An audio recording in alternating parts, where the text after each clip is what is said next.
ગરમીમાં લાગતા હીટ સ્ટ્રોકથી રક્ષણ આપે તેવું ખૂબ જ ટેસ્ટી અને પોષક તત્વોથી ભરપૂર એવું કેરીનું શરબત, કે જેને કેરીનો બાફલો પણ કહેવામાં આવે છે, તે હજી સુધી ક્યારેય ટ્રાય ના કર્યો હોય તો મારી આ રેસીપી જરૂરથી ટ્રાય કરો. કેરીનો બાફલો બનાવવા માટે 2 પ્રકારની કેરી લીધી છે. નાની છે તે દેશી કેરી છે, ખૂબ જ ખાટી હોય છે. અત્યારે આપણે સાકરનું પ્રમાણ ઓછું જોઈએ તેના માટે દેશી કેરીનું પ્રમાણ ઓછું રાખ્યું છે. સાથે તોતા કેરીનો ઉપયોગ કર્યો છે. ધોઈ સાફ કરી છાલ ઉતારી લેવાની છે અને મીડિયમ સાઇઝમાં કટ કરી લેવાની છે. કાચી કેરી વિટામિન સી અને એન્ટીઓક્સિડન્ટ્સથી ભરપૂર હોય છે, ડાયજેશનમાં હેલ્પ કરે છે અને સ્કિન હેર માટે પણ ફાયદાકારક છે. ગરમીમાં લાગતી લૂથી રક્ષણ આપે છે, માટે જ આપણે ગરમીમાં કાચી કેરીનો બને એટલો ઉપયોગ કરવો જોઈએ. કેરી છે તે કટ કરી લીધી છે, તેને પ્રેશર કુકરમાં એડ કરી દઈશું.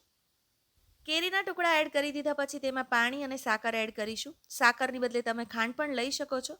સાકરનું પ્રમાણ અત્યારે આપણે થોડું આગળ પડતું લીધું છે, કારણ કે આપણે સિરપ રેડી કરવાના છીએ અને પછી તેમાંથી શરબત બનાવીશું. બહાર મળતા કોઈપણ શરબત કે ઠંડા પીણામાં કલર, કેમિકલ્સ અને પ્રિઝર્વેટિવ્સ એડ કરેલા હોય છે, જે હેલ્થ માટે નુકસાનકારક છે. જ્યારે આ શરબત છે એકદમ નેચરલ છે અને ગરમીમાં ઠંડક આપે તેવું છે.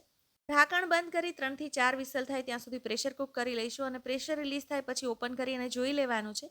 કેરી એકદમ સોફ્ટ થઈ ગઈ છે અને સાકર પણ ઓગળી ગઈ છે.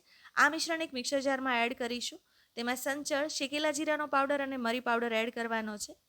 ઢાંકણ બંધ કરી અને મિશ્રણને સરસ રીતે ગ્રાઇન્ડ કરી લેવાનું છે. કેરીની છાલ ઉતારીને આપણે ઉપયોગમાં લીધી છે. આ મિશ્રણને બિલકુલ ગાળવાની જરૂરત નથી. કેરીમાં જે રેશાનો ભાગ છે તે ફાઇબરનું કામ કરે છે અને ડાયજેશનમાં હેલ્પ પણ કરે છે.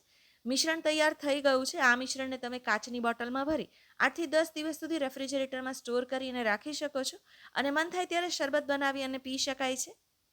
કેરી ખાટી હોય છે, માટે પ્લાસ્ટિક અવોઇડ કરવાનું છે અને સિરપને કાચની બોટલમાં જ સ્ટોર કરવાનું છે. સિરપ સ્ટોર કરવા માટે રેડી છે. શરબત બનાવવા માટે તમારે ગ્લાસમાં સિરપ એડ કરવાનું છે. 2 મોટા ચમચા જેટલું સિરપ તમારે ઉમેરવાનું છે. સાથે હાથેથી ક્રશ કરેલો ફુદીનો એડ કરીશું.